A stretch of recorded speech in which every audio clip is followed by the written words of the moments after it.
So the next thing we'll do is we'll start talking about kind of some basic fundamental facts about lucid dreaming and how it's used and why it's used and all of that. So we'll call that the who, what, when, where, and why of lucid dreaming, and we'll go through them in that order. So the who of lucid dreaming.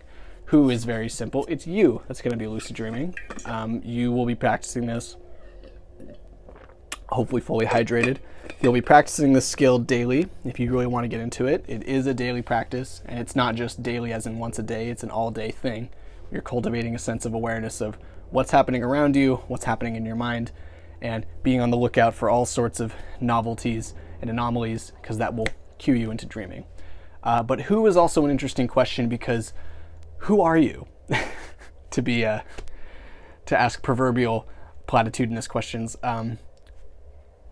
I don't think there's a very good answer to that question. When you really get into deep Buddhist introspection, who you are becomes a very, very difficult question to really gain a lot of traction on.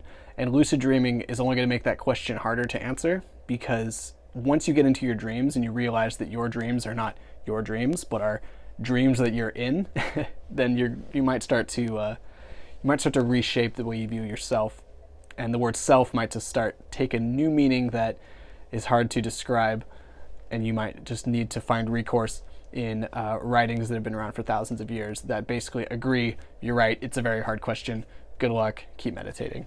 That's where I've gotten to at this point, and I don't see it going the other way anytime soon. That's the who. The what is what to do and what you can do in lucid dreaming.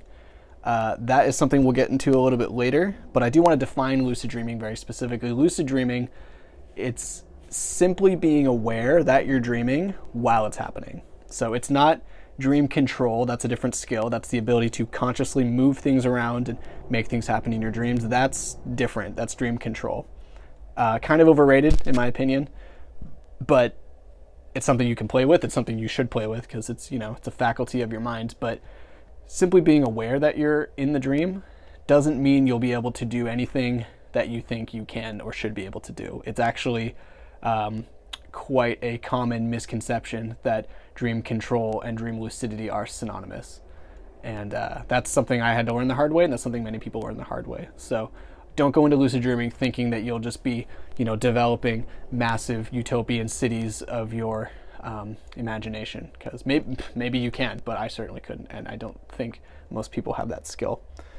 Another common misconception about lucidity is that it's an on or an off switch. Like you either are or you're not. And it's not, in my experience, it's not really like that. It's kind of a gradient. You can be sort of half aware of it. You can be aware of it and then not aware of it and then aware of it again and not.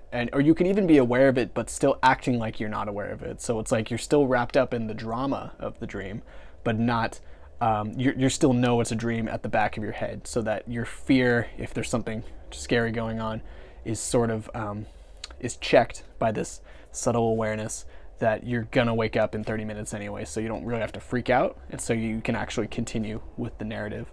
It's like watching a scary movie. You're freaked out, but it's not like you don't know it's a movie. And if someone were to tap you on the shoulder and say, "Chill, bro, your heart rate's pretty high," you know this is a movie, right? You'd be like, "I know, but the point is that I almost don't know." So you get the sensations. So we did who, we did what, when. So when is obviously nighttime is the bulk of it. That's where you'll be doing it. But also throughout your day. There's a lot of things you can do throughout your day to add to your lucid dreaming. It's not so much a skill that you practice and then put away. It's really something, it's like meditation, or it's like good posture, or it's like healthy breathing through your nose and whatnot. These are things that you want to instantiate in your daily life, so much so that it becomes a default, which I do believe is possible. And if you believe the more grand claims of some of these dream masters out there, be them Western scientists or meditators of all over the world, about what the dreaming state can become, I do think it can be a default state. And not being aware of our dreams, I think one could say it should be that way. Some people question the safety, or maybe the appropriateness, I guess you could say, of being aware of your dreams. Like they see it as infringing on some kind of unconscious processing that needs to happen. And there might be some wisdom in there, maybe they're right. But I, for one, like to know that I'm dreaming when I'm dreaming, because then I can actually process things more effectively. You know, it's kind of like metaphor of unweaving the rainbow, if you've heard that phrase of, well, do you really want to know how a rainbow is made? I mean, wouldn't that kind of ruin it if you know how it's made? And it's like, no, that makes it cooler because it's still beautiful, you know. Maybe a recipe is an even better one, because simply knowing what ingredients are in something, I think, makes food taste better because then you can look for it. So that's the when. The where is, once again, the obvious answer is in your bed or wherever you sleep, but not just there. You'll be practicing this all throughout your day, not just in your bed. And I really think that, like I said before, it's something you want to embody as opposed to do. You know, it's a way of being that you become, and that is how I would approach there. The why of lucid dreaming. So there's six reasons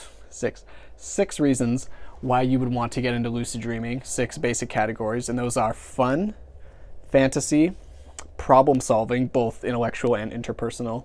There's rehearsal, there is nightmares and dealing with them, and then the final one is, I've actually lumped them together, is self-therapy and spiritual transformation. I see those as more or less synonymous. We'll get into that later. So that's going to be the what and why of lucid dreaming when we get in there.